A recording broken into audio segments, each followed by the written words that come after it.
Alright, Joe here, welcome back to We Need to Talk. This is of course the show that looks at football on the internet over the past 7 days. The 7 days that have seen Paul Pogba high as a kite after his latest ankle operation.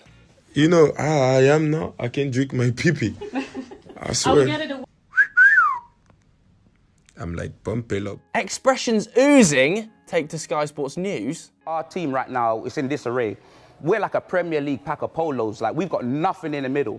Bagel FC, no DM. You know who we got playing DM?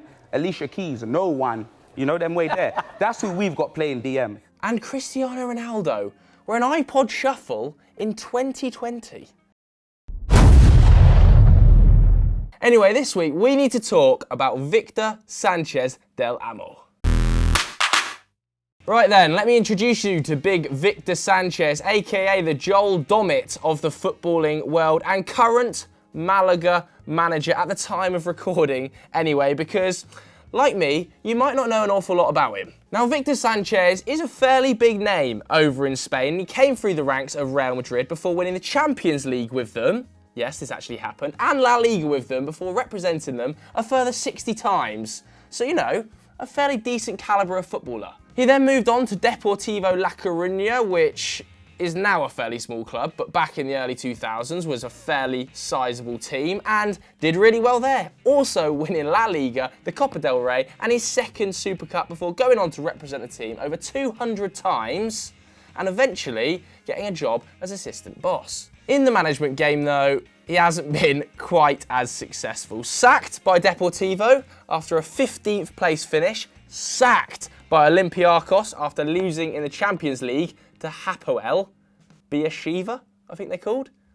Hapoel, something like that. Sacked by Real Betis after just 6 months. Eventually, though, he was appointed again after 2 years out of a job by Malaga in April 2019 when they had just dropped down to the Segunda Division. So that brings us to this season. As you can tell, we've got a fairly decent footballer who's represented some big teams, but a pretty average manager. Nevertheless, he took charge of Malaga in the Segunda Division, and I think it's fair to say he's struggled there really. They're currently 16th place in the league, just 1 point off relegation, and now things have got a whole lot worse. That's because Malaga have this week suspended Sanchez from all footballing duties at the club following the leak of a rather explicit video across social media. Now you might be wondering what's in this video, and I'm going to quote what it's about because I don't want to get this wrong and get sued.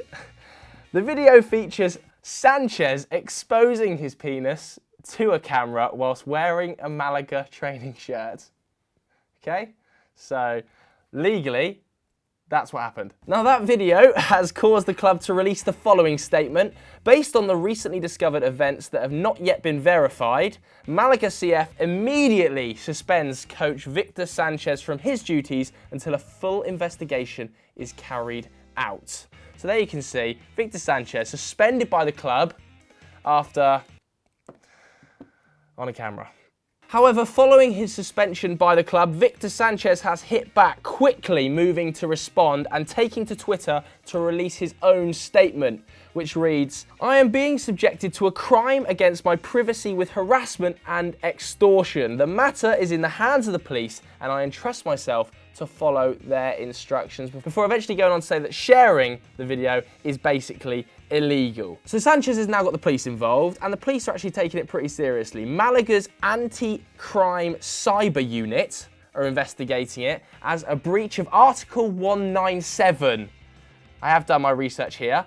Spanish Criminal Code Article 197, which states, those found guilty of transmitting private data of another person without their consent can carry up to a 5-year prison sentence. So whoever is involved in this petty little Joel Dommett affair, you're in a bit of trouble now, aren't you? This story doesn't end there though, because Sanchez recently has been in a fairly public spat with the Malaga owner Sheikh Al Thani, basically because of budgetary restrictions that have been placed on Malaga as a footballing club. In fact, just last week, he held a press conference in which he was talking about the Malaga ownership and said, "We have been deceived from the beginning." In fact, things are so bad, if you rewind the clock back to last season, they actually signed Shinji Okazaki, yes, the old Leicester striker, but he wasn't able to play a single minute for the club and they had to release him because otherwise they would have been in breach of La Liga's wage restrictions. Then bring it forward to October, they couldn't field a full squad. They could only play 5 players on the bench because of those same restrictions. So you can see there's already a clash of heads developing between the coach and the owner, which has been made a whole lot worse by this whole incident and the owner's own statement on Twitter. Because Al Thani took to Twitter very cryptically. I don't really understand this statement. He said, "We still waiting to know who is the person he lying always. He is like the angel, never makes mistakes. He does not want to admit the mistake. Just one time said the truth. Did you think that will help you of you always lying to everyone? Be strong and say I make a mistake." Who's he referring to here? Is he referring to Sanchez? Is he referring to somebody else?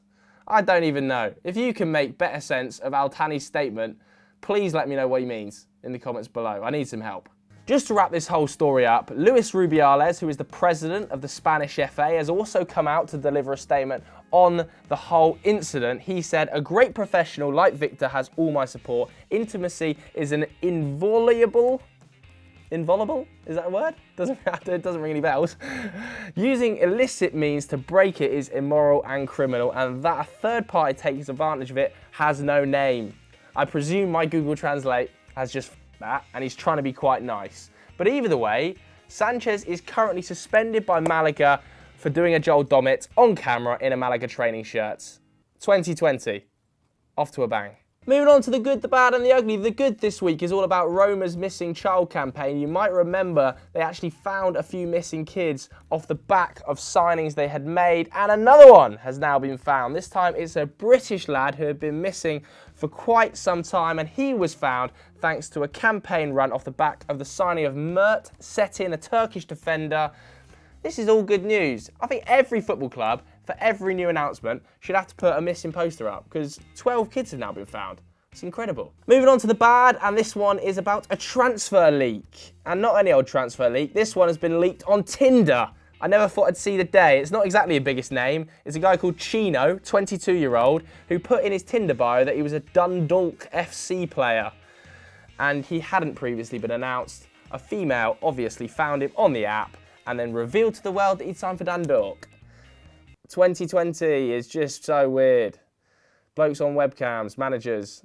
Shut your mouth now, Joe, because you can get sued. Moving on to the ugly, and this week it's all about Everton, because earlier in the week, a group of 7 fans travelled down to the training ground in order to confront players, managers, staff, ownership, pretty much whoever they could find, about the state of the club following that shocking result against Liverpool's under-9s.